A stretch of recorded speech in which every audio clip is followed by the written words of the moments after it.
ครับแคว้นล้านนาโบราณนะมันกว้างใหญ่ไพศาลนะครับสมัยนั้นก็มีผู้คนนะครับที่มาอาศัยอยู่ในแคว้นนี้หลายเผ่าพันธุ์นะครับอย่างเช่นไตยวนไตลั่วไตลื้อไตเขินไตยองนะครับสี่ห้าเผ่าพันธุ์หลักๆนะครับหมู่นี้เปิ้นใจภาษาเขียนเดียวกันนะครับก็คืออักขระละนานั่นนะครับแต่สำเนียงการอู้เนี่ยมันก็อาจจะผิดเพี้ยนเข้าไปนิดๆนะครับฟังกันหูเรื่องอยู่นะครับเห็นไหมก็อย่างว่านะครับมาเดียวเนี่ยมันผ่านมาอยู่10 รุ่น20 รุ่น10 เจน20 เจนนะครับมาเดียวมาถึงปลายๆแล้วมันโหก็ไปหมดแล้วนะครับเห็นไหมอันภาษาละนาของเรานะมันก็ถ่ายทอดมาตามสายนะครับมาห่านมาเดียวเนี่ยมันก็อันบางส่วนใหญ่แล้วมันก็เขียนเหมือนกันอยู่นะครับแต่บางคำนั้นมันก็เขียนกันแตกต่างกันไปนะครับเราจะไปทึกทักกันได้แล้วครับว่าอันกำนันผิดกำนันถูกนะครับก็เรามาวิเคราะห์กันตามหลักภาษาละนากันไปเลยนะครับอันไหนผิดอันไหนถูกก็ว่ากันไปนะครับก็ถ้ามีไอ้คนเฒ่านะที่เปิดเขียนไว้ในใบลานปับษาโบราณนะถ้ามันมีก็เอามาเปี้ยกันได้นะครับก็สามารถเอามาอ้างอิงได้นะครับว่าเราไปเจอตัวนั้นตัวนี้ที่นั่นที่นี่นะครับก็ถ้าคนเฒ่าวันเขียนทิ้งไว้ก็โอเคนะครับเราก็โอเคกันนะครับอย่าไปอันฟังทึกทักเลยนะครับว่าอันนั้นมันผิดมันถูกนะครับวันนี้มันจะถึงคำว่าอันไทยเปิ้นฮ้องว่านาฬิกานะครับนาฬินาฬิกาอันไทยนะนาฬิกาอันคนละนาเปิ้นว่านานาฬิกานะครับนาฬิกานะหรือนะบางอันคนเฒ่าได้ยินคนเฒ่าโบราณเพิ่นก็ได้ยินนาฬิกานาฬิกานาฬิกามันก็มันนาละก็มีนะนาละก็มีนะนาฬิกานาฬิกานาฬิกามันก็ว่ากันไปนะครับเอาว่าสะกดเขียนนาฬิกาแล้วก็นานะครับนาเนี่ยนาลิเนี่ยมันเป็นภาษาบาลีนะครับนาลิเนี่ยไม่กาตัวนาเนี่ยมันเมื่อเจอไม่กาแล้วมันอย่างนี้มันจะต้องเป็นตัวนานะครับเห็นไหมนาเห็นไหมมันต้องเป็นนานะครับนาลินะครับละมันใจละใจละตัวนี้นะครับเห็นไหมละเห็นไหมละตัวนี้มันเป็นอักษรนอกวรรคนะครับมันก็เป็นตัวเศษวรรคอยู่8 ตัวนั่นนะครับญะละวะสหะละอังนะเป็นตัวที่7นะครับ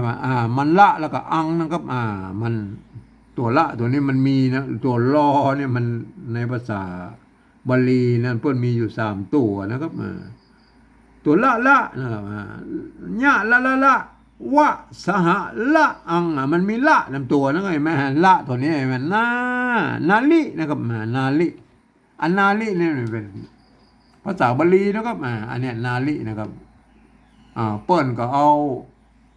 ากามาใส่มันก็เป็นไอ้ที่เครื่องบอกเวลานะครับก็เอาแปลงมาเป็นภาษาชาวบ้านเนี่ยนะครับอันนาลิเนี่ยเป็นภาษาบาลีนะครับ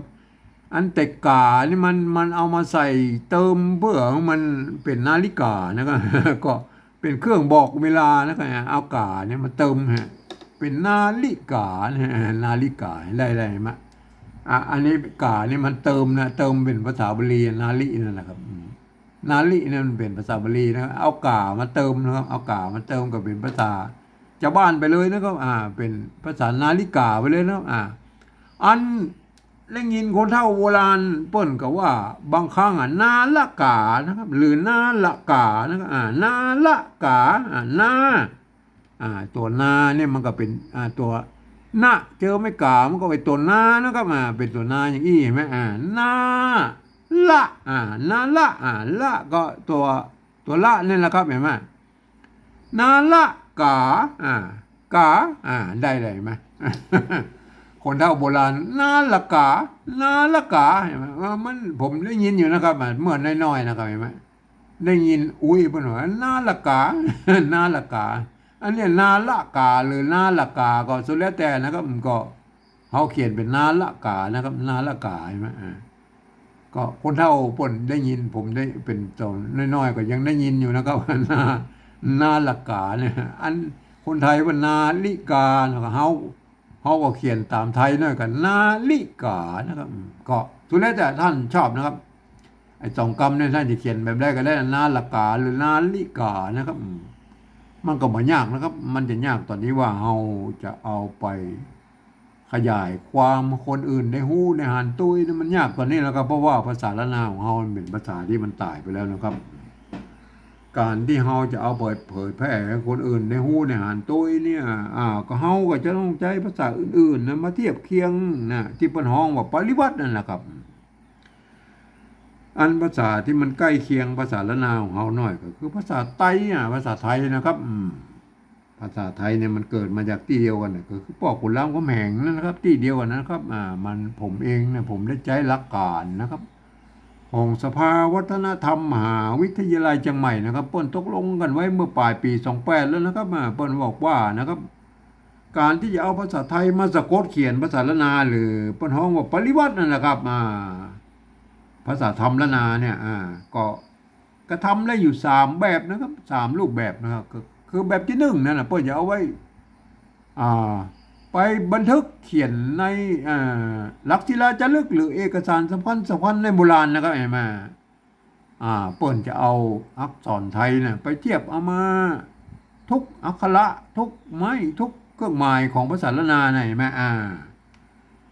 ครับแม้กระทั่งไม่กงไม่กังไหลไม่อย่างสะบะสะเพ็ดเรามาหมดเลยไหมอันนี้มันยุ่งยากนะครับเฮามาได้ใจเฮามาอู้ถึงแล้วนะครับเฮาเอามาอู้ถึงแค่นี้ก็พอแล้วเฮามาอู้ถึงแบบที่2เลยนะครับแบบที่2เพิ่นบอกว่าอย่างนี้นะครับยืมเอาอักษรไทยนะครับมาปรับเทียบเพื่อเป็นอักขระละนาตำบลพุ่นนะครับแล้วก็ประกอบกรรมขึ้นมากับแบบภาษาไทยนะครับผสมผสานกันไปนะครับบางครั้งไม่หรือสระเนี่ยหรือมันบะตรงบะตัดกันนะครับของไทยของละนาเนี่ยมันบ่เหมือนกันนะครับก็สามารถบูรณะกำชับได้นะครับก็คือหน้าตามันออกแบบไทยๆนะครับแต่เวลาอ่านท่านลองนึกถึงว่าอ่านคำเหล่านั้นเป็นอักขระละนานะครับ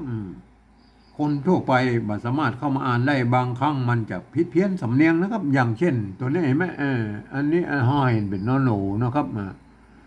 เวลาท่านอ่านนะครับภาษาปริวัติแบบที่2ท่านต้องนึกเสมอนะครับว่าอันตัวนี้เป็นตัวนะนะครับเห็นไหมนะในภาษาอันละนานะครับเห็นไหมเนี่ยคนทั่วไปมันอ่านมันเข้ามาบางคำมันอาจจะผิดเพี้ยนกันนะครับบางคำมันอาจจะเหมือนกันนะครับมันมีทั้งเหมือนมีทั้งผิดเพี้ยผิดสำเนียงนะครับเพราะว่ามันเป็นภาษาที่มันใกล้เคียงกันแล้วมันเกิดมาที่เดียวกันนะ โทษดีบางคำมันก็เหมือนกันนะครับก็คนทั่วไปมันต้องไปอ่านแบบที่3พุ่นนะครับเดี๋ยวเขาก็อู้กันคำนะแบบที่3นะฮะมาอู้แบบที่2แล้วครับอันตัวหน้านะครับตัวน้าหนูนะมาเทียบเป็นตัวหน้านะครับพอดีอันมันในตัวหน้าตัวบนนี่มันเป็นตัวนาแล้วเห็นไหมนาก็คือตัวหน้าไม่กานั่นนะครับเห็นไหมเขาก็เอาหน้าไม่กาก็เอาตัวนอนหนูสระอานั่นแหละครับเห็นไหมนาเห็นไหมนาลินะครับตัวลินี่มันเรียบถึงเอารอจุลานะครับมาเทียบนะครับเห็นไหมอย่างนี้เห็นไหมไม่กี้นะครับกับสระอีนะครับเห็นไหมไม่กี้สระอีเห็นไหมตัวกะนะครับตัวกะกับกอไก่นะเห็นไหมไม่กากับสระอานะครับเห็นไหมอ่านได้เลยไหมอ่านว่านาลิกานะอันกานี่มันออกเสียงจัตวานะครับไม่ใช่อ่านว่านาลิกานะคนทั่วไปมันอ่านว่านาลิกานะในภาษาไทยนะเฮาไอตัวกะเนี่ยมันจะต้องเฮาต้องนึกถึงว่าเป็นตัวกะนะครับมันจะต้องออกเสียงจัตวานะครับกานะครับนาลิกาอย่างเงี้ยนะครับคนทั่วไปมันอ่านก็ผิดเพี้ยนสำเนียงนะครับคนทั่วไปจะต้องไปอ่านแบบที่3ปุ๊บนะครับแบบที่2นี่มันก็คือคนที่เพิ่นเรียนรู้ภาษาละนามานะครับอ่านนะครับนานะครับตัวนี้ก็นานะครับเห็นไหมนาละกาละก็รอจุลาเนี่ยเห็นไหมนาละกาตกกะก็ไก่ ได้แล้วนะครับอันตัวละนี่มันเฮามาใส่มันไทยบนอ่านว่าลอยเข้าใจผิดก่อนนะครับ ก็ใส่สระอะไว้หน่อยครับอันเนี้ยก็อ่านว่านาละกาใช่ไหมนาละกาใช่ไหมได้แล้วนะครับเห็นไหมอันภาษาแบบที่สองเขาก็เขียนได้อย่างนี้ไหมนาละกาหรือนาลิกาใช่ไหมก็ได้สองแบบตัวใหญ่ไหมอันแบบที่สามนั่นเพิ่นบอกว่าอย่างนี้นะครับฟังเอาเสียงภาษาละนาตั้งบนพุ่นนะครับเพิ่นว่ามาจะได้ก็เอาภาษาไทยเขียนไปจะนั้นนะครับเพิ่นบอกว่าฟังนะครับฟังตั้งบนเขารับตายก็แล้วเขาเขียนไปแล้วครับนาฬิกานะครับนาฬิกาเอาแบบไทยนาฬิกาไทยเลยนะครับพวกเขาเขียนนาฬิกานาฬิกานะครับ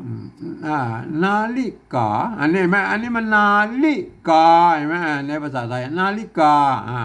เจอมันเป็นกาได้เลยกาก็ใส่ไม่จัตวาพวกเนี่ยกาใช่ไหมตัวนี้เห็นไหมได้เลยเห็นไหมนาฬิกาใช่ไหมนาฬิกาใช่ไหมอันตัวที่สองเหรอ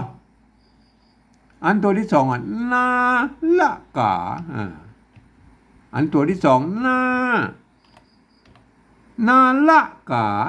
นาละละกาอันนี้มันอะไรอย่างมันกาใช่ไหมนาละกาเอาใส่ไม้จัตวาพวกนี้แม่ก็ได้เลยไหมจะนาละกาหรือนาลิกาก็เอาต่างภาษาไทยไหมก็ได้เยี่ยนาลิกานาละกาใช่ไหมอันภาษาปฏิวัติแบบที่สองนี่เอาไว้ให้คนที่เปิ้นเฮียนฮู้ภาษาละนามาอ่านนะครับมันก็อ่านตามสำเนียงภาษาละนานะครับนาลิกานาละกาเห็นไหมอันภาษาละนาพวกก็เขียนได้ยี่ไหมมันจะเป็นนาลิกาเห็นไหมหรือคนเฒ่าโบราณเนี่ยแม่พวกก็อ่านพวกออกเสียงว่านาละกานาละกา ก็เขียนไปตามนี่ตามเสียงคนเฒ่าโบราณพวกโอ้มาแล้วก็เห็นไหมก็ได้อยู่สองแบบนี้นะครับขอท่านไว้พิจารณากันนะครับก็วันนี้ผมขอบรรยายเพียงแค่นี้นะครับ